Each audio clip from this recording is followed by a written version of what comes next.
Yes बच्चों, हम लोग एटॉमिक स्ट्रक्चर का अगला टॉपिक पढ़ने जा रहे हैं। तो हेडिंग डाल दें बच्चों, एटॉमिक स्ट्रक्चर। और आज का जो हमारा टॉपिक है बच्चों, वो है डिस्कवरी ऑफ प्रोटॉन।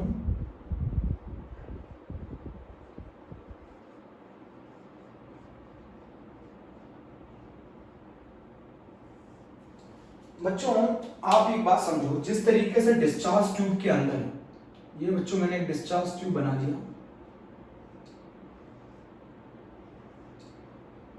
ये मैंने कैथोड बना दिया,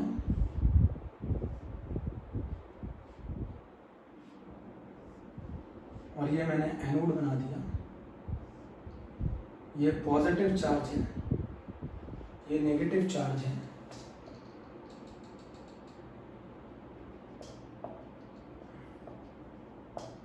ये वैक्यूम पंप है।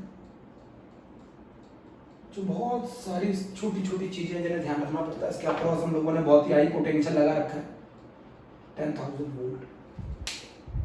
मैं आपको बता दूं, जिस तरीके से डिस्चार्ज ट्यूब के अंदर कैथोड रेज होती हैं जो कि कैथोड से एनोड की तरफ मूव करती हैं, उसी तरीके से डिस्चार्ज ट्यूब के अंदर एनोड रेज भी होती हैं जो कि एनोड से कैथोड की तरफ मूव करती हैं। ठीक है, उसी तरीके से डिस्चार्ज ट्यूब के अंदर एनोड रेज भी होती है जो कि एनोड से कैथोड की तरफ मूव करती हैं। बच्चों हुआ क्या, शुरुआत में ये एनोड रेज विजिबल नहीं थी। उसका रीजन था कि ये कैथोड काफी बड़ा था, और जब एनोड रेज इससे स्ट्राइक करती थी तो वो एब्जॉर्ब हो जाती थी और वो ग्लास के पीछे जाके नहीं टकरा पाती थी, जिसकी वजह से ग्लो नहीं आता था। जिस टाइम पे कैथोड रेज थी जो कि कैथोड से एनोड की तरफ मूव करती थी, उसी समय पर एनोड रेज भी थी जो एनोड से कैथोड की तरफ मूव करती थी, बट वो इनविजिबल थी क्योंकि कैथोड काफी बड़ा ले लिया था। जब कैथोड काफी बड़ा ले लिया तो कैथोड पे जाके ये जो एनोड रेज है टकराती थी और एब्जॉर्ब हो जाती थी, तो पता नहीं चल पाया। तो फिर बाद में क्या किया सर गोल्डस्टिन ने, क्या किया सर गोल्डस्टिन ने यहाँ पर एक मेटेलिक डिस्क लगा दी कैथोड की जगह, और उस मेटेलिक डिस्क में काफी ज्यादा होल कर दिया, आर पार कर दिया होल। ठीक है बच्चों, और यहाँ पर जब जैसे ही इस कैथोड को क्या बोला गया बच्चों, परफोरेटेड कैथोड बोला गया। परफोरेटेड कैथोड, एक मेटेलिक डिस्क ले ली, उसमें होल्स कर दिए, परफोरेटेड कैथोड। अब क्या हुआ, जैसे ही ये रेज कैथोड एनोड से कैथोड की तरफ मूव करी, जैसे ये एनोड रेज एनोड से कैथोड की तरफ मूव करी, तो उन्होंने देखा कि ग्लास के पीछे टकराने पर ये ग्लो कर रही है। तो उन्हें समझ में आया कि इसमें एक तरह की रे और भी होती है, वो होती है एनोड रेज। तो जब इन्होंने देखा कि डिस्चार्ज ट्यूब के अंदर जिस तरीके से कैथोड रेज होती हैं जो कि कैथोड से एनोड की तरफ मूव करती हैं, उसी तरीके से डिस्चार्ज ट्यूब के अंदर एनोड रेज भी होती हैं जो कि एनोड से कैथोड की तरफ मूव करती हैं। पहले कैथोड बहुत बड़ा ले लिया था, जिसकी वजह से वो उस पर टकरा के एब्जॉर्ब हो जा रही थी। बाद में इस कैथोड को एक मेटेलिक डिस्क और उसमें होल कर दिया गया जिनसे आर पार जाया जा सके। तो जब ये एनोड रेज इन होल से पास होकर उस ग्लास से जाकर टकराई, तो वो ग्लास ग्लो किया, और वो ग्लास जब ग्लो किया तो उन्हें समझ में आया कि जिस तरीके से कैथोड रेज होती है उसी तरीके से एनोड रेज होती हैं। इस कैथोड को परफोरेटेड कैथोड कहा गया। इस कैथोड को परफोरेटेड कैथोड कहा गया। मेरी बात समझ में आ गई? परफोरेटेड कैथोड मतलब एक मेटालिक डिस्क जिसमें होल्स कर दिए गए। अब बच्चों जब ये इन होल से पास होती हैं एनोड रेज, तो ऐसा लगता है जैसे किसी कैनाल से पास हो रही हो, इसीलिए इनका नाम एनोड रेज भी बोला जाता है, और बच्चों इनको कैनाल रेज भी बोला जाता है। 11th वाले बच्चे समझ रहे हैं? एनोड रेज और कैनाल रेज क्यों बोला जाता है समझ में? क्योंकि जब ये इस सर्कुलर डिस्क से पास होंगी, तो जब इस सर्कुलर डिस्क से पास होकर यहाँ जाके टकराएंगी, तो जब ये इस होल्स में से पास होती हैं तो ऐसा लगता है जैसे किसी कैनाल में से पास हो रही हो, इसीलिए इनका नाम कैनाल रेज भी रखा गया। बोलो बच्चों ठीक है? बच्चों कुछ नहीं किया, इनकी डिस्कवरी तब हो पाई जब पता चल पाया एनोड रेज, जब हमने कैथोड को परफोरेटेड ले लिया, उसमें होल्स कर दिए, और ये एनोड रेज इन होल से पास होकर उस ग्लास से टकराई तो ये ग्लास ग्लो करने लगा। अब आपको मैं बताऊं प्रॉपर्टीज ऑफ, बिल्कुल सिमिलर प्रॉपर्टीज है, उसी तरीके से पता भी नहीं है प्रॉपर्टीज ऑफ एनोड रेज। बच्चों they travel from anode to cathode, they travel from anode to cathode. ये एनोड से कैथोड की तरफ मूव करती है। ये भी उसी तरीके से they travel in a straight line, they travel in a straight line, same properties हैं, they travel in a straight line. They consist particles, इनके रास्ते में क्या रख दिया गया? We, they consist particles they consist particles, इनके रास्ते में व्हील रख दिया गया तो इन्होंने व्हील से जब ये टकराए तो वो रोटेटिंग व्हील जो था वो रोटेट करने लगा, तो इसका मतलब है दे कंसिस्ट पार्टिकल। और the particle is positively charged, they consist positive charge particle. आप बोलोगे कैसे? इनके रास्ते में इलेक्ट्रिक फील्ड लगा दी गई, और जब इनके रास्ते में इलेक्ट्रिक फील्ड लगा दी गई तो ये नेगेटिव चार्ज प्लेट की तरफ मूव करने लगे। They consist positively charge particle, they consist particles. अब मान लो एनोड रेस के जो पार्टिकल्स होते हैं बच्चों, कैसे चार्ज होते हैं? एनोड रेस के जो पार्टिकल्स होते हैं बच्चों, वो कैसे चार्ज होते हैं? एनोड रेस के पार्टिकल्स, एनोड रेस पार्टिकल्स कैसे चार्ज होते हैं? Positive charge. जब ये पार्टिकल हैं तो इनका कुछ ना कुछ चार्ज होगा, कुछ ना कुछ मास होगा, तो हम इनका कैलकुलेट कर सकते हैं E/m रेशियो स्पेसिफिक चार्ज। और जब ये पार्टिकल हैं तो इनका कुछ ना कुछ चार्ज होगा और कुछ ना कुछ मास होगा, तो we can calculate the specific charge. Specific charge calculate कर सकते हैं, वैसे जैसे थॉमसन ने कैलकुलेट किया था वैसे इनका भी करा जा सकता है। तो मैं आपको बता दूं, एनोड रेस बिल्कुल कैथोड की तरह होती है। जैसे कैथोड रेस कैथोड से एनोड की तरफ ट्रैवल करते हैं, उसी तरीके से एनोड रेस एनोड से कैथोड की तरफ ट्रैवल करती हैं।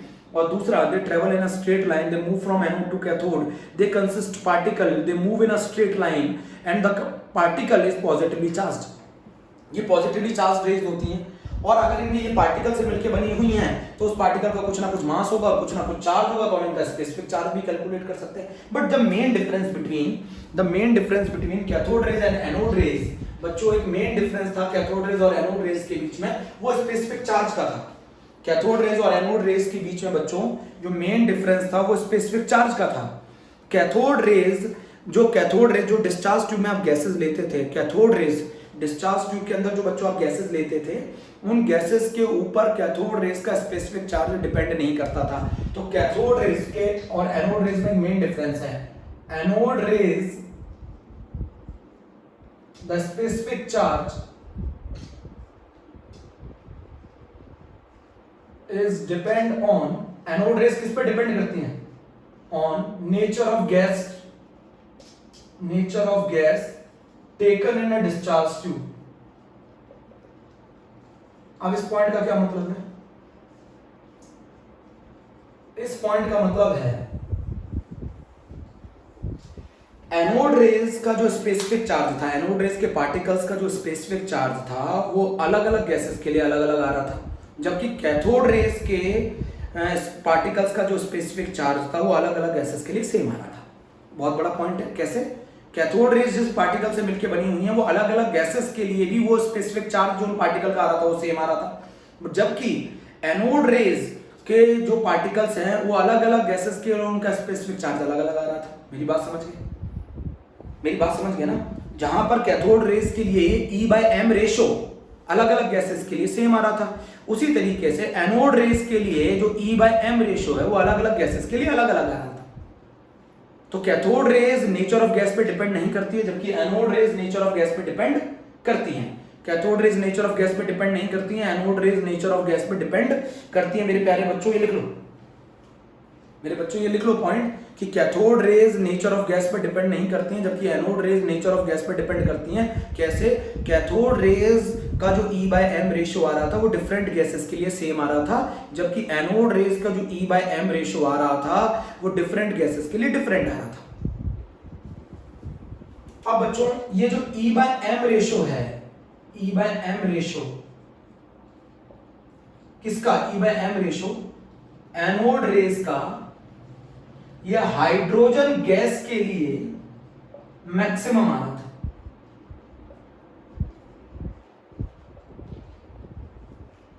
मेरी बात समझे? जो E/m रेशियो है एनोड रेज का वो किस गैस के लिए मैक्सिमम आ रहा था? हाइड्रोजन गैस के लिए। तो स्पेसिफिक चार्ज कब मैक्सिमम आएगा? जब मास कम होगा। जब पार्टिकल का मास कम होगा तो उसका स्पेसिफिक चार्ज ज्यादा आएगा। एनोड रेज किनसे मिलकर बनी हुई? जो हाइड्रोजन गैस के लिए जो पार्टिकल्स थे, एनोड रेज जो हाइड्रोजन गैस के लिए बनाई गई, हाइड्रोजन गैस को लेकर जो एनोड रेज बनी, उनके जो पार्टिकल थे उनके लिए E/m रेशियो सबसे ज्यादा आ रहा था। हाइड्रोजन गैस ली, उससे जो एनोड रेज जनरेट हुई, उन एनोड रेज में जो पार्टिकल्स थे उनके लिए E/m रेशियो सबसे ज्यादा आ रहा था। वो तभी ज्यादा आ पाएगा जब मास क्या होगा बच्चों, कम होगा। जब मास कम होगा तो E/m रेशियो ज्यादा आएगा। बोलो, तो सभी गैसेस के लिए E/m रेशियो एनोड रेज के लिए सभी गैसेस से जो एनोड रेज बन रही थी उसमें वो सबसे ज्यादा E/m रेशियो किसके लिए आ रहा था, हाइड्रोजन गैस के लिए। कहने का क्या मतलब है, आप समझ रहे हैं मेरी बात? मतलब हाइड्रोजन गैस से जो एनोड रेज जनरेट होंगी उनके पार्टिकल का मास सबसे कम होगा, वो सबसे लाइटर पार्टिकल होंगे, उन्हीं का नाम प्रोटॉन कहा गया। हाइड्रोजन गैस ली, उससे जो एनोड रेज जनरेट होंगी उनके जो पार्टिकल होंगे उनका मास सबसे कम था, इसीलिए उनका स्पेसिफिक चार्ज सबसे ज्यादा था। और हाइड्रोजन गैस को लेने पर जो एनोड रेज जनरेट हुई और जो उनके पार्टिकल थे उनका नाम रखा गया प्रोटॉन। मेरी बात समझ में नहीं आई? एनोड रेज अलग अलग गैसेस के लिए स्पेसिफिक, अगर मैं अलग अलग गैसेस ले लूं डिस्चार्ज ट्यूब में बच्चों, अगर मैं डिस्चार्ज ट्यूब में अलग अलग गैसेस ले लूं और उनके लिए एनोड रेज जनरेट करूं तो सभी एनोड रेज का स्पेसिफिक चार्ज अलग अलग आ रहा था। जब ये वैल्यू मेजर की गई तो हाइड्रोजन गैस के लिए ये एनोड रेज के लिए सबसे ज्यादा स्पेसिफिक चार्ज था। मतलब हाइड्रोजन गैस के लिए जो एनोड रेज जनरेट होंगी उनके पार्टिकल का मास सबसे कम होगा, जिसकी वजह से उनका स्पेसिफिक चार्ज सबसे ज्यादा है। हाइड्रोजन गैस से जो एनोड रेज बनी और वो जो पार्टिकल कंटेन करते हैं उन पार्टिकल को बोला गया प्रोटॉन। अब मैं आपको बताता हूं, जैसे मान लीजिए अगर मैं हाइड्रोजन गैस ले लूं तो हाइड्रोजन गैस हाइड्रोजन एटम में ब्रेक होगी, हाइड्रोजन एटम आयोनाइज होगा H+ और 1 इलेक्ट्रॉन में। अगर मैं ऑक्सीजन गैस ले लूं तो O++ 1 इलेक्ट्रॉन में। अगर मैं नाइट्रोजन गैस ले लूं तो N++ 1 इलेक्ट्रॉन में आयोनाइज हो गई। हीलियम गैस ले लूं तो He++ 1 इलेक्ट्रॉन में। इनके मूव करने से बच्चों, इनके मूव करने से जो रेज जनरेट हुई वो कहलाई कैथोड रेज। बच्चों ऐसे एक एटम नहीं होता, करोड़ों एटम होते हैं, करोड़ों एटम में करोड़ों इलेक्ट्रॉन होते हैं। तो जब ये इलेक्ट्रॉन बहुत सारे निकलेंगे, आयोनाइज होंगे, वेरी हाई पोटेंशियल लगा रखा है, वो पोटेंशियल इनको आयोनाइज करेगा, तो ये इलेक्ट्रॉन का जब फ्लो होगा तो उनको बोला जाएगा कैथोड रे। और उसकी जगह अगर इनका फ्लो होने लगेगा पॉजिटिवली चार्ज आयन का, तो इसके फ्लो के कारण जो गैसेस जनरेट होंगी उनको बोला जाएगा एनोड रे। बट एनोड रे प्रोटॉन किसके केस में बोला जा सकता है? प्रोटॉन सिर्फ हाइड्रोजन के केस में बोला जा सकता है। क्यों? हाइड्रोजन गैस के केस में इन एनोड रेज जिन पार्टिकल से मिलकर बनी होती हैं उनको प्रोटॉन बोला जाता है, बाकी केसेस में नहीं बोला जा सकता। तो एनोड रेज के लिए जो E/m रेशियो है वो सबसे ज्यादा मैक्सिमम हाइड्रोजन गैस के लिए आता है। मतलब हाइड्रोजन गैस से जो एनोड रेज जनरेट होती हैं उनके जो पार्टिकल है उनका जो मास है वो सबसे कम होगा, तभी तो उनका स्पेसिफिक चार्ज सबसे ज्यादा होगा।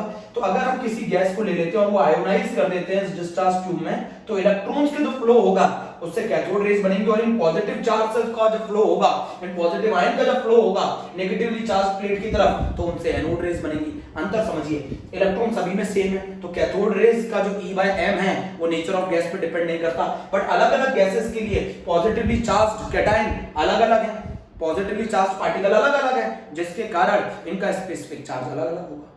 मेरी बात समझो, अगर आप एनोड रेज अलग अलग गैसेस के लिए जनरेट करते हैं तो पॉजिटिव चार्ज अलग अलग है, पॉजिटिवली चार्ज पार्टिकल अलग है। नाइट्रोजन के लिए N+ है, हाइड्रोजन के लिए H+ है, O के लिए O+ है, हीलियम के लिए He+ है, जबकि इलेक्ट्रॉन सभी केसेस में फ्लो सेम है। तो जब इलेक्ट्रॉन्स का फ्लो होगा पॉजिटिवली चार्ज प्लेट की तरफ, तो उनके कारण जो रेज जनरेट होंगी वो कैथोड रेज जनरेट होंगी। ऐसे लाखों करोड़ों एटम्स होंगे और सभी इलेक्ट्रॉन्स रिलीज करेंगे, और सभी इलेक्ट्रॉन जब रिलीज करेंगे और सभी फ्लो होंगे तो वो कैथोड रेज जनरेट करेंगे। और जब ये फ्लो होंगे पॉजिटिवली चार्ज पार्टिकल, तो उनकी वजह से कौन सी रेज जनरेट होगी? Anode rays. बट अलग अलग गैसेस के लिए ये पॉजिटिवली चार्ज पार्टिकल अलग अलग है, बट अलग अलग गैसेस के लिए ये इलेक्ट्रॉन सभी में सेम है। इसीलिए cathode rays nature of gas पे डिपेंड नहीं करती, जबकि anode rays nature of gas पे डिपेंड करती है। मेरी बात समझे? इसीलिए anode rays nature of gas पे डिपेंड करती है और cathode rays nature of gas पे डिपेंड नहीं करती। इस पॉइंट को पहला पूरा क्लियर कर लिया जाए। बच्चों मैंने क्या बताया, आप ये अलग अलग गैसेस के लिए वैल्यू अलग अलग आ रही थी। मैंने आपको बताया एनोड रेज जो होती हैं, आपने क्या किया, जब गैस ली और गैस को आयोनाइज किया तो उसमें से इलेक्ट्रॉन निकाल दिए, और जब इलेक्ट्रॉन निकाल दिए तो इन इलेक्ट्रॉन्स का जो फ्लो हुआ, उस फ्लो के कारण जो रेज जनरेट हुई वो कैथोड हुई। तो ये पॉजिटिवली चार्ज जो आयंस रह गए, इनके कारण जो रेज जनरेट हुई वो एनोड हुई। बट अगर मैं अलग अलग गैसेस ले लूं तो अलग अलग गैसेस में भी इलेक्ट्रॉन सभी में सेम है, तो cathode rays nature of gas पे डिपेंड नहीं कर रही। बट अलग अलग गैसेस के लिए जो पॉजिटिवली चार्ज पार्टिकल है वो अलग अलग है, इसीलिए anode rays nature of gas पे डिपेंड करती है। इसीलिए बच्चों anode rays nature of gas पे डिपेंड करती है। पूरा नोट कर लो बच्चों। इसीलिए anode rays nature of gas पे डिपेंड करती है, पहले नोट कर लो पहले इसको। हाइड्रोजन गैस के से जो एनोड बनाती है, हाइड्रोजन गैस से जो एनोड रेज बनती हैं वो सबसे लाइटर पार्टिकल से बनती है। एनोड रेज, हाइड्रोजन गैस से जो एनोड रेज बनती हैं वो सबसे लाइटर पार्टिकल से बनती है, जिनको हम लोग प्रोटॉन कहते हैं। बच्चों सिर्फ हाइड्रोजन गैस के लिए इनको प्रोटॉन बोला जा सकता है, बाकी केसेस में नहीं बोला जा सकता। क्लियर है मेरी बात? कुछ नहीं किया गया है। जिस तरीके से कैथोड रेज कैथोड से एनोड की तरफ मूव करती हैं, उसी तरीके से उसी डिस्चार्ज ट्यूब के अंदर एनोड रेज एनोड से कैथोड की तरफ मूव करती हैं। सिर्फ उन्होंने क्या किया, उसकी जगह प्लेट की जगह, कैथोड प्लेट की जगह इन्होंने परफोरेटेड कैथोड ले लिया। तो जब एनोड रेज इनके होल्स में से पास होकर ग्लास से टकराई तो वहां मालूम चला कि एक और तरीके की रेज होती है। एनोड रेज एनोड से कैथोड की तरफ मूव करती हैं। दे travel in a straight line, they consist of positively charged particle. और कैसे मालूम चला ये पार्टिकल से मिलकर बनी है? इनके रास्ते में एक रोटेटिंग व्हील रख दिया गया। आपको बता दूं कि एनोड रेज का जो नेचर है वो नेचर ऑफ गैस पे डिपेंड करता है। कैसे डिपेंड करता है? अलग अलग गैसेस के लिए E/M रेशो जो था एनोड रेज का वो अलग अलग आ रहा था, जबकि कैथोड रेज के लिए अलग अलग गैसेस के लिए E/M रेशो सेम आ रहा था। रीजन क्या था? कैथोड रेज में सिर्फ इलेक्ट्रॉन्स मूव करते हैं, जबकि एनोड रेज में अगर आप देखेंगे पॉजिटिवली चार्ज पार्टिकल्स मूव करते हैं। और हर गैस के लिए पॉजिटिवली चार्ज पार्टिकल अलग अलग थे, जबकि हर गैस के लिए ये इलेक्ट्रॉन्स सेम थे। मेरी बात समझ गए? हाइड्रोजन गैस से जो एनोड रेज बनती है वो सबसे लाइटर पार्टिकल से बनती है, जिनको हम लोग क्या कहते हैं? प्रोटॉन कहते हैं। बच्चों ये मेन पॉइंट है, आप इसको लिख लो, ठीक है? ये मेरा एक और टॉपिक खत्म हो गया। कौन सा? आपकी एनोड रेज और कैनाल रेज। Thank you.